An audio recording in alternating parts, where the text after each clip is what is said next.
अस्सलाम वालेकुम, मैं मोहम्मद अख्तर। तुसां ॾिठे पिया वे यूट्यूब चैनल ट्रैक्टर चक दा आगाज़ तो बिस्मिल्लाह अंजाम खुदा जिता पीर उत्ते खैर वसदे रहो। मैं भी ठीक, तुसां भी ठीक हो सो अल्लाह दे हुक्म दे नाल थोक दिखांदे पे 2023 मॉडल मुनासिब कीमत ते बाकी ट्रैक्टर तुहाडे सामने ते जल्दी चैनल को सब्सक्राइब लाइक शेयर सब कुछ करके फेसबुक पेज ਨੂੰ फॉलो करे सो मेरे भरावो दोस्तों सारे प्यारे वे ਤੇ ਇਹ ਟਰੈਕਟਰ ਤਸੱਲੀ ਨਾਲ ਕੰਡੀਸ਼ਨ ਦੇਖ ਸੋ। ਟਰੈਕਟਰ ਟਾਇਰ ਵੀ ਪੂਰੇ ਪਾਈ ਖਲਾ ਹੈ।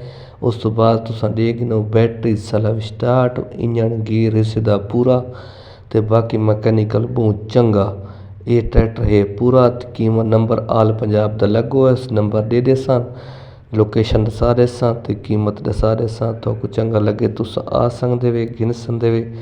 ਟਰੈਕਟਰ ਤੁਹਾਡੇ ਸਾਹਮਣੇ ਸ਼ੋ ਤੁਹਾਡੇ ਅਗਲੇ ਪਿਛਲੇ ਟਾਇਰ ਤੁਹਾਡੇ ਸਾਹਮਣੇ अच्छी कंडीशन दे विच ये देखो ये साइड दूसरी साइड सारी साइड चेक करे सो वीडियो चेक करे सो। थोड़ा चंगा लगा तुस आवे सो गिनवे सो चेक करे सो तसली नाल। ट्रैक्टर जिवें देते पे इंजन ट्रैक्टर है पूरा ट्रैक्टर है बाकी मैकेनिकल इंजन गिरस चंगा 2023 मॉडल ते अलगाजी ट्रैक्टर ते नंबर आल पंजाब दा जिहड़ा एक सलफ तब्दील है सलफ जिनवन तो मिल वैसी लाए वैसी जिनवन मिल वैसी। बाकी ट्रैक्टर तसल्ली नाल चेक करे सो कंडीशन अच्छी दे विच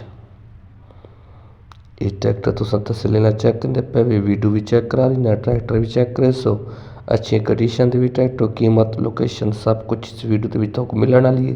बाकी तुहानू मुकम्मल हुण तुहानू वीडियो में चेक करा देना पिछड़ा तुसां देख दिन ये चेक करो वीडियो दे विच ट्रैक्टर तुसां कंडीशन अच्छी दे विच दे पे टायरां दा ही पूरा इंजन गियर इसदा पूरा ते बाकी कीमत की गल करां तो कीमत हुण मैं तुहानू दस दीना लोकेशन दस दीना तुहानू चंगा लगे तुस आके गिन सकदे वे। आल पंजाब का नंबर लगो है मैकेनिकल पूरा टायरां ताईं पूरा सलफ स्टार्ट ते बाकी कीमत की गल करां तो कीमत इस ट्रैक्टर की तुहानू दस देवां कि क्या कीमत है।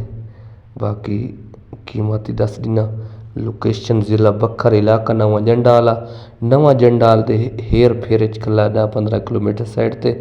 बाकी ट्रैक्टर टायरां ताईं तुहानू नज़र आंदा पियो सी हर कंडीशन पूरी। बाकी कीमत दी तुहानू दसा देना तुहानू चंगा लगे तो आ सकदे वे। इस ट्रैक्टर की जी मालिक डिमांड करदे पन तकरीबन 20.5 लाख रुपया 20.5 लाख रुपये डिमांड है। मौके ते प्यार मुहब्बत होवे सी। ट्रैक्टर तुसां देख लो कंडीशन अच्छी दे विच 2023 मॉडल अलगाजी ट्रैक्टर बड़ा वारे वाला ट्रैक्टर। बाकी तुहानू नंबर दींदा पिया नंबर ते रब्ता करे सो। वीडियो अच्छी लगे चैनल को सब्सक्राइब लाइक शेयर करे सो इस नंबर ते रब्ता करे सो।